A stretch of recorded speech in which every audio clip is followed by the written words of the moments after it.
It's Friday, and it's time to review the weekend photos. Today is a good day, but so is every other day. As long as the cameras are snapping, it's always a good day. Monday started off really interesting, really quickly. I was in Fairhaven, and I noticed that these guys, these fishermen, were preparing their boat by putting a new bird on the outrigger. You see this mast right here? This mast is basically one mast on each side that lowers. Then there's a cable that comes down, and there's like a bird attached to it. They call it a bird, but it's basically a stabilizer, you see? This stabilizer goes under the water, and it has two wings to keep it from any sudden movements up or down, which means that the ship stays more stable. Relatively new invention, like they only started becoming popular in the 90s, and that's the captain, and he's welding it together. Why? Because they lost one. This is probably the worst time of the year to lose the bird. Not a good time. This is when conditions start getting really hairy, and unfortunately it's when most of the fishing happens in the port. So that was Monday, and I also found out the Christmas tree was going up downtown, and they were going to put the lights. So I found myself at the library downtown, peeked out of a window, kind of high up, and I'll tell you right now, I'd rather be in the window than in that thing.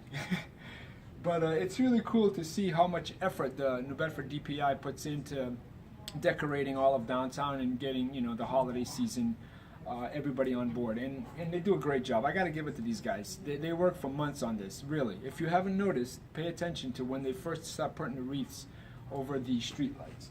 So the next day, driving around, and I stop in Wareham at Nasrallah Farm, and this woman was preparing the poinsettias, and she was putting ribbons around them, and it was really cool. And I mean, photos like this is like, you know, you just have to be aware of everything visually and just let it happen. And I saw these rolls all just sitting there, and it was just a matter of waiting for the right moment when she was filling in the gaps, so to speak. And it's a really cool image. It ran in the front page the next day, and it's really cool. And then there was fog. That was the next day. So it's funny because I was on top of the hurricane barrier. So here, the hurricane barrier of New Bedford is actually, if you go look online, it's one of the longest stone structures in the entire country. And you can see this is the peninsula of the South End. The hurricane barrier starts here, goes across the South End, over. This is where the hurricane doors are, where the ships go in and out of New Bedford Harbor. Across, this is Fairhaven, and it ends somewhere over there. That's a total of 3 miles of stone. And I was walking on top of the hurricane barrier right over here, on this section here. This is Palmer's Island right there. So I was walking back and forth, and it was a real dense fog. And then all of a sudden, this is one of the final photos that I took. You know, it was like really foggy, and it was insane. So I'm just walking around looking for stuff. Look at this is Fairhaven's iconic skylight line from this side, and you can see how foggy it was.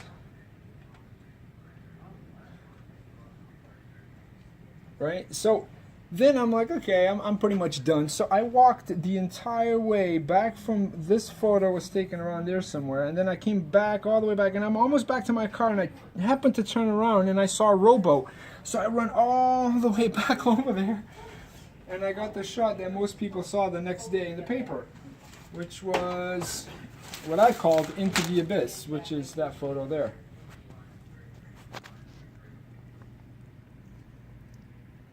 And it's cool. It's cool to see, like, these guys are the Buzzards Bay Rowing Club, and they're out there.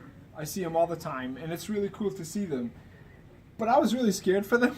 They're like rowing into the unknown. Imagine if there was like a big boat there or something, and that would have been relatively ugly. So kudos to these guys. Yesterday, I went back to the hurricane barrier, but on the other side, you can see there's no fog.